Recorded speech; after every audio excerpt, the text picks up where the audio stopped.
You're listening to Xi Jinping, The Governance of China, an audiobook produced by CGTN.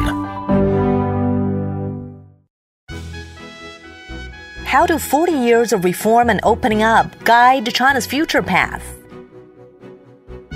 We must adhere to the path of socialism with Chinese characteristics and continue to develop Chinese socialism.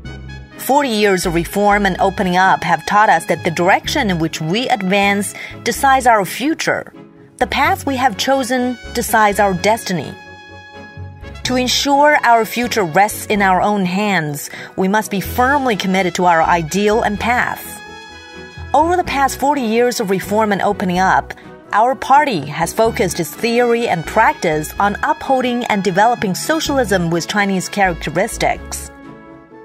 China is a vast country with over 5,000 years of history and a huge population.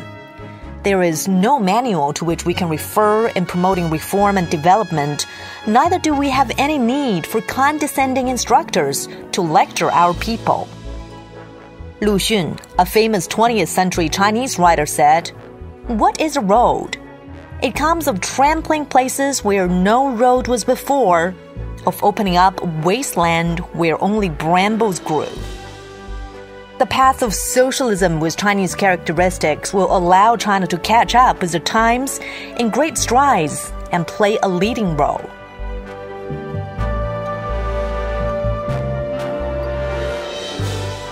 On the path ahead, we must act under the guidance of the thought on socialism with Chinese characteristics for a new era and the guiding principles of the party's 19th National Congress held in 2017.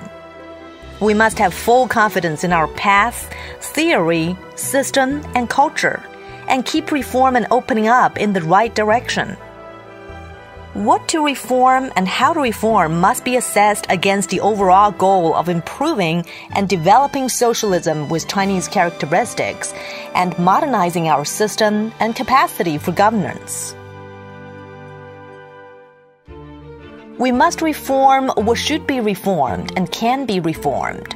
We must not reform what should not be reformed and cannot be reformed. We must remain committed to the party's basic line, fulfilling the central task of economic development while upholding the four cardinal principles and furthering reform and opening up. In the great practice of socialism with Chinese characteristics, this is a long-term principle which we shall never abandon. We must improve and develop the system of socialism with Chinese characteristics and continuously build on our institutional strengths. 40 years of reform and opening up have taught us that the systems are of fundamental significance to the overall, stable, and long-term development of the party and the country. Improving and developing the Chinese socialist system is key to China's progress. It provides a strong guarantee for unlocking and developing productivity, for releasing and enhancing social vitality, for maintaining the vigor of the party and the country, for overall social stability, for the people to live and work in contentment, and for national security. It facilitates the establishment of dynamic systems and mechanisms that allow all elements such as labor, knowledge, technology, management, and capital to fully function and to bring forth all surging sources of social wealth. On the path ahead, we must without hesitation consolidate and develop the public sector, and at the same time encourage, support, and guide the development of the non-public sector.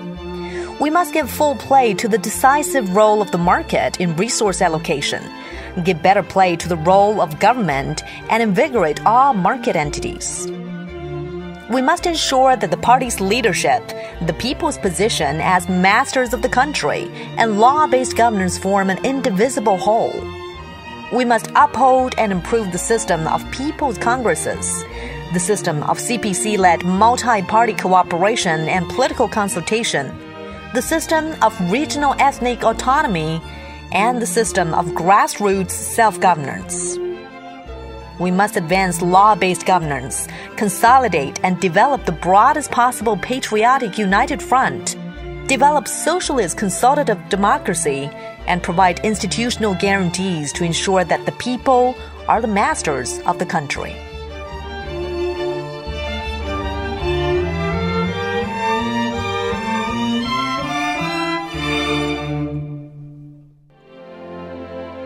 You've been listening to Xi Jinping, The Governance of China, brought to you by CGTN. For more episodes, you can download the CGTN app or log onto our website at cgtn.com.